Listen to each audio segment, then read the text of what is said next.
Y ya estamos al aire, escuchábamos recién al Tata Barahona, esa melancólica Te vas de mí. Yo no sé qué le pasa a la juventud que anda programando estas canciones tan melancólicas para un día feriado el viernes, para un día nublado como hoy día. Oye, martes de cómic, le damos la bienvenida a nuestro fabuloso panelista Gonzalo Martínez. ¡Woohoo! ¿Cómo estás, Gonzalo? Gracias. Muy bien, muchas gracias por lo fabuloso. Nunca me habían dicho fabuloso. ¿En serio? ¿Nunca te habían dicho fabuloso?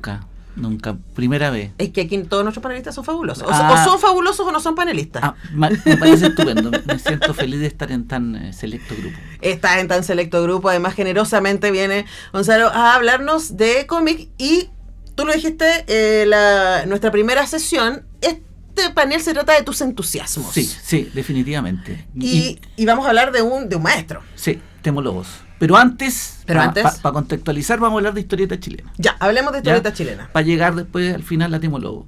Porque para mí es súper importante hablar de historieta chilena y yo quiero recalcar el hecho de que nuevamente, perdona que sea tan majadero, pero estos son efectivamente mi entusiasmo. Todo lo que hablo aquí son mis cosas para que después no digan, oye, pero tú no hablaste. Pero dejaste afuera, no sé qué. No, mala suerte. En la clase pasada sí, había quedado claro que la historieta o el cómic o el manga es un solo lenguaje y que es un medio artístico narrativo, es un arte narrativo de tipo industrial que se reproduce y que debido a diferentes condicionamientos culturales e industriales se genera de distintas maneras. Tal comic book de superhéroes norteamericanos, están los tacos de manga japoneses, está el álbum franco-belga, está la novela gráfica. Entonces, vamos a hablar de historieta chilena, que tiene sus propias características también, a mi modo de ver. Sí, ¿ya? Y además, para hablar de Temólogos también tenemos que hablar un poco de un momento editorial desconocido para mi generación. Sí. ¿Qué decir para estos millennials y estos centennials? Bueno, yo quiero dar algunos datos así como divertidos, digamos. El escritor, poeta, historiador, guionista Jorge Montealegre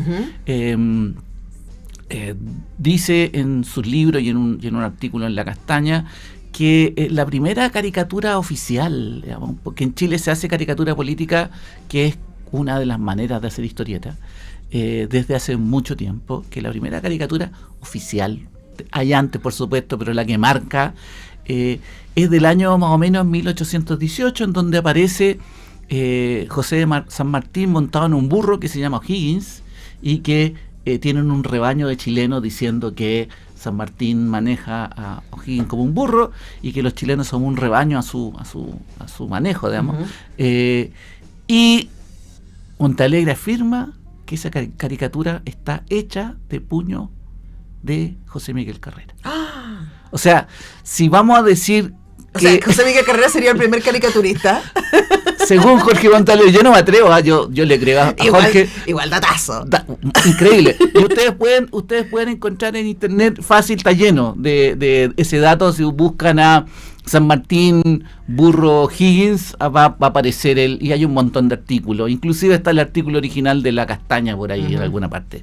Entonces, primero decir eso, el dibujo, la narración gráfica para transmitir ideas está desde los inicios de la patria, por así decirlo. Exacto, antes de que fuéramos república. Antes de que fuéramos república ya están, uno de los mismos padres de la patria estaba ahí revolviendo el gallinero, dibujando. Es lo que dice Jorge Montalegre.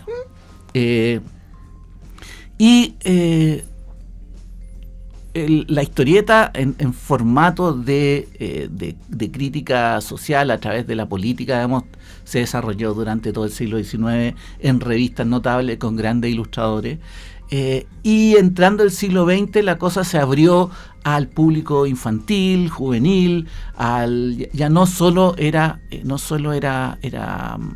político, sino que además de entretención. Y apareció una revista que se llama El Peneca. Y aquí yo quiero después voy a tirarme una hipótesis mía, es mía nomás. O sea, me pueden acusar de lo que sea, pero yo encuentro que es buena mi hipótesis. Apareció El Peneca, que traía artículos literarios e historietas, e ilustraciones, cuentos ilustrados. Y el Peneca duró como 50 años, una revista infantil.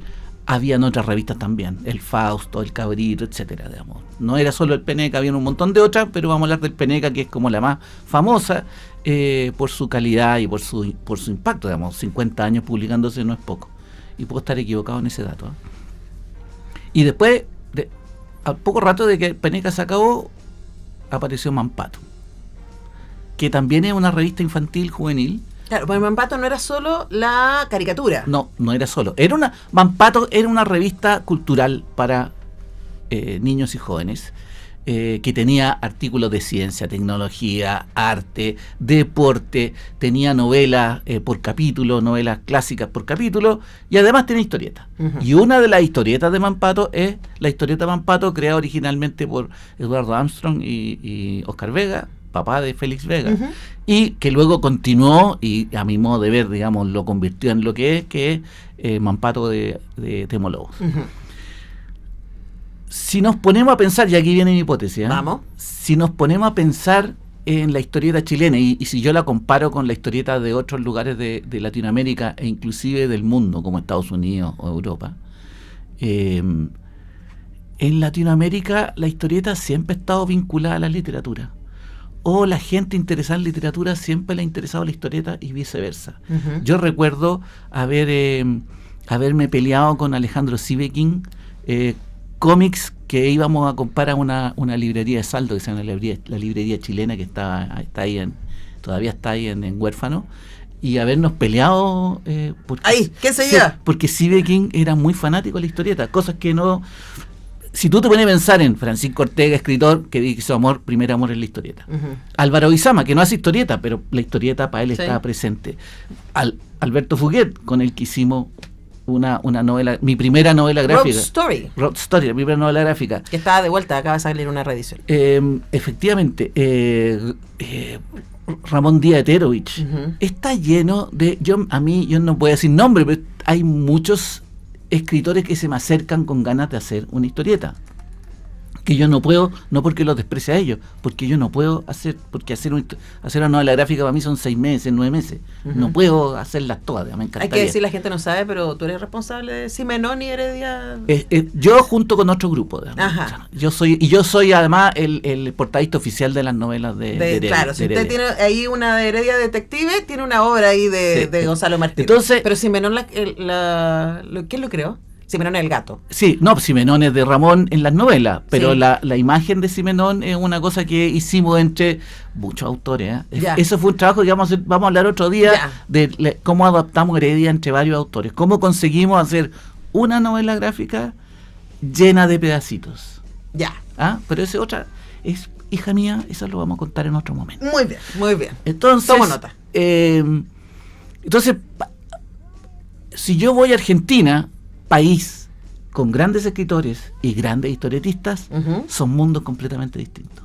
Si voy a Estados Unidos, el mundo de la historieta y el mundo de la literatura son mundos completamente distintos. Hay momentos en que se juntan. En Argentina, Sacomano y ¿cómo se llama? Fontana Rosa escribieron también, pero como que saltaron un charco.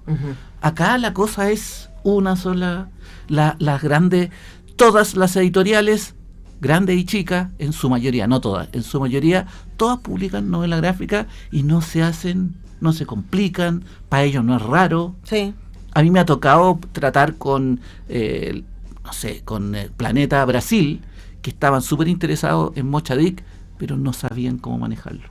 Así que publicamos Mochadic con otra editorial. Claro, entonces como que tienen editoriales de cómics y editoriales narrativas. Sí. Y chau. Y no tienen el cerebro separado. Sí. Mientras que acá en Chile, a la gente que fan de la historieta, inclusive los fans de la historieta son más cerrados, pero en general la gente no diferencia ni artísticamente ni industrialmente esos dos lenguajes. Ahora, ¿podrá ser, Gonzalo, que también tu generación, porque nombraste casi puros escritores y artistas de tu generación, creció con el Peneca, creció con Mampato, entonces también en muchos casos no hubo desde el inicio esta división entre literatura y cómic. Bueno, esa es mi hipótesis. Si tú pensáis en el Peneca, estaba todo mezclado siempre. La gente leía novelas y además leía historietas en una misma revista, en el Mampato también. Entonces, esa es mi hipótesis.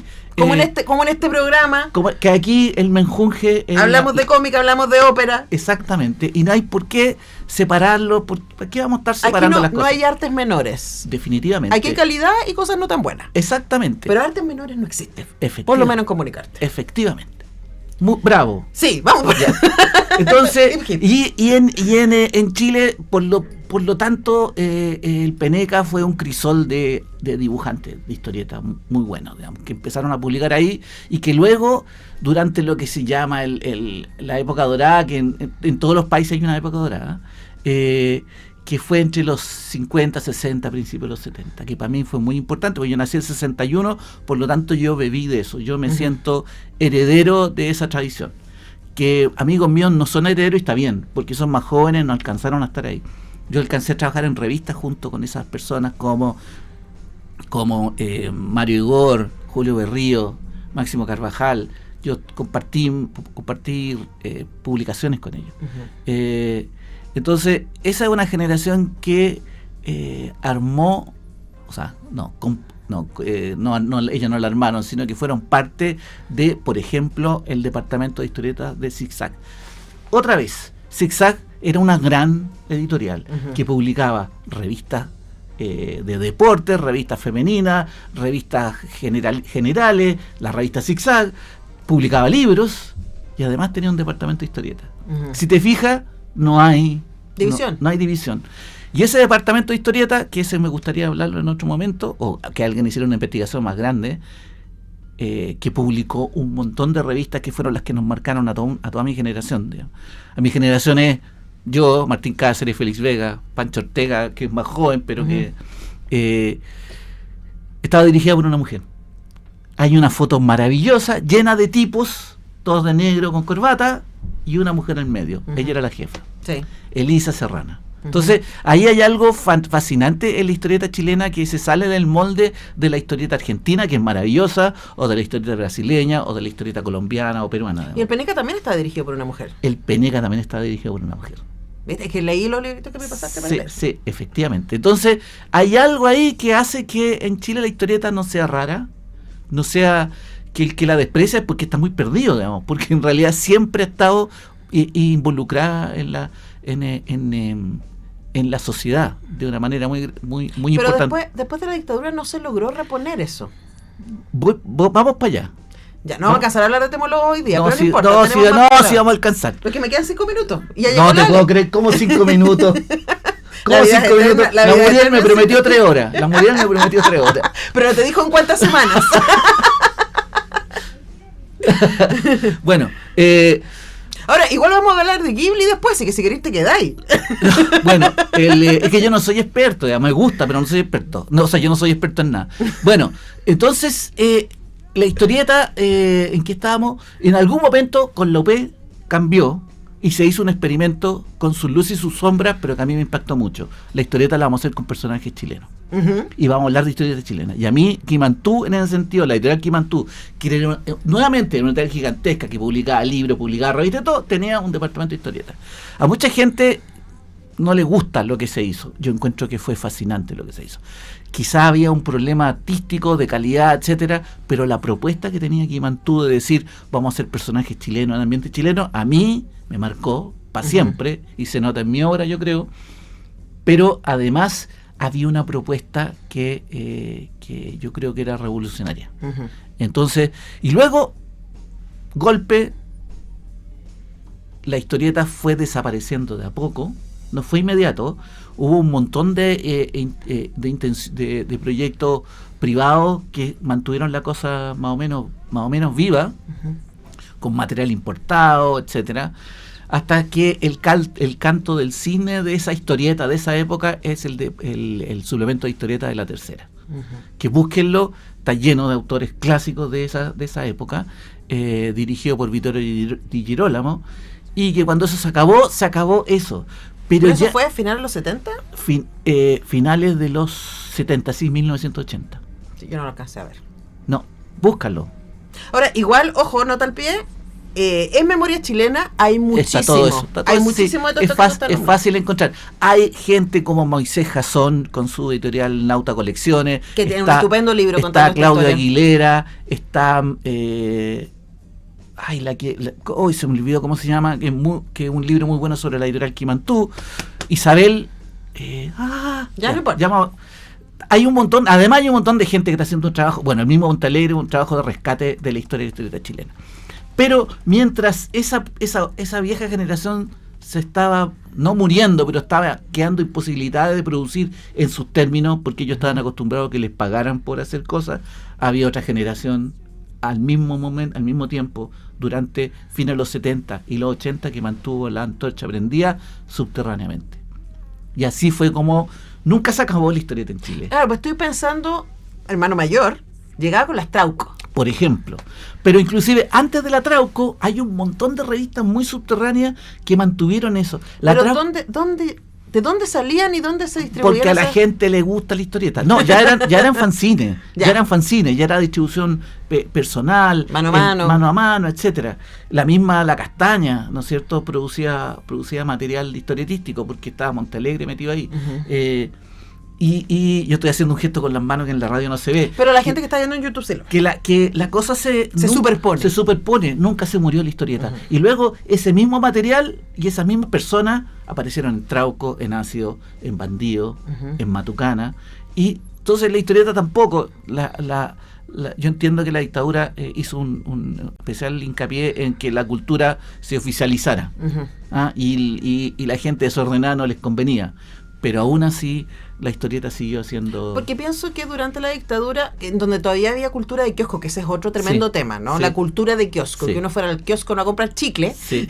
sino a comprar revistas. Efectivamente. Yo me acuerdo, solo puedo pensar en Condorito, ya hacia finales de los 80. Sí, si no, sí, en el kiosco. Sí, en el kiosco. Lo que pasa es que ahí cambió la industria y por eso el kiosco se acabó. Había una sola distribuidora y cuando los monopolios van contra el libre mercado, es muy divertido esa contradicción, digamos. Sí. Porque el libre mercado... Los liberales no defienden el libre mercado. No, porque en el fondo las empresas grandes se empiezan a comer una a otra hasta que queda una sola. Y esa es la que gana. Uh-huh. Esa cosa de la competencia que la ven como la que gana, pero ahí se forma un monopolio y ya no hay libre mercado cuando hay monopolio. Pero esa es conversación inclusive para otro panelista. Sí. Entonces, la historieta chilena nunca se murió. Yo quiero llegar hasta ahí. Después se hizo un montón de cosas súper interesantes de las que yo bebo, digamos. Yo me siento orgulloso de pertenecer a esa raíz. Y mi autor favorito, ¿cuántos minutos? No, ya tenemos? ¿Se acabó? Un minuto. Mi autor favorito es Temologos, que es para mí, y a medida que crezco y lo leo y lo releo, me doy cuenta que era un genio. Yo cuando era chico me divertía leyéndolo, mucho, pero me divertía nomás. Y ya grande me di cuenta que él era un genio, sí. genio del humor y de la narración. Vamos a obviar los temas y todo, de la narración gráfica pura, cómo con imágenes él podía contar, transmitir emociones, divertirnos. Pero vamos a hacer una pausa, sí. Porque, le vamos a dedicar... Estudié Temologos. Vamos a dedicarle un panel a Temologos en la próxima vez, pero sí... Alguien se entusiasmó con la historia que tú estás contando, seguro más de alguien, sí. Y dice, ok, además de Temologos, ¿qué deberíamos buscar para leer? Busquen el material que ha publicado Nauta Colecciones. Ahí hay material interesante para leer. Ahora, está Temologos. Lamentablemente hay mucho, afortunadamente hay mucho material rescatado, pero lamentablemente los que los compramos somos muy pocos, así que cada vez las editoriales no se están atreviendo a publicar material rescatado, digamos, a menos que no sé, si el Estado los comprara. Yo no quiero cargar más al Estado porque el Estado a la historieta la ha tratado súper bien. Yo no quiero cargarla más, pero se necesitan este tipo de rescates clásicos. Nauta Colecciones publicó una de mis historietas seminales, para mí, digamos, que es Los Cuatro de la Alborada, Germán Gabler, lo tiene. Visuales tiene Sigfrido de Marigor, bueno, Condorito. Planeta republicó Condorito. Planeta publicó El Mampato de Oscar Vega. Sí. Y Penguin publicó El Mampato de Temolobos. De Temolobos. Penguin está preparando, yo no sé si está bien que lo diga, Penguin está preparando un material con la obra de Oscar Vega, que no es Mampato, dirigida por su hijo. Hay cosas para leer, digamos, hay mucho para leer. Busquen Nauta Colecciones. Estoy mirando Nauta Colecciones, y además ahí está el estupendo libro Historia del cómic en Chile. Maravilloso, es una deuda que teníamos. Ojo, Jorge Montalegre ya hizo una y es súper buena, pero acá está hecha como más por capítulo, es más... Sí, yo aprendí un montón leyendo como, eso. Como Moisés, como le gustan las cosas ordenadas y meter las cosas en cajita, esto es ideal para la gente que le gustan que las cosas estén bien, a la gente que le bien gustan etiquetadas. A la historieta le gustan las cosas en cajita. Oye, Gonzalo Martínez, vamos a hablar de Temo la próxima vez. Sí, ya. Ahora, igual me llevo los de Jiro Taniguchi. Sí, porque la próxima semana vamos a hablar de historietas japonesas y de Jiro Taniguchi. Ya, pero la próxima el Temo Logos y después Japón. Después nos vamos a Japón. Seguimos conversando un montón con el Gonzalo Martínez, que esperamos que tengamos muchas horas de conversación. Yo no puedo creer que yo tenga tan poco tiempo en esto. ¿Tan poco tiempo en la radio o tan poco tiempo? No, la Muriel me da como 10 minutos. Sí, toda la culpa la tiene la Muriel. Nosotros nos vamos porque ya viene Alejandra Pinto, que ya está aquí para hablar de Ghibli y del ciclo que está haciendo Cinemark.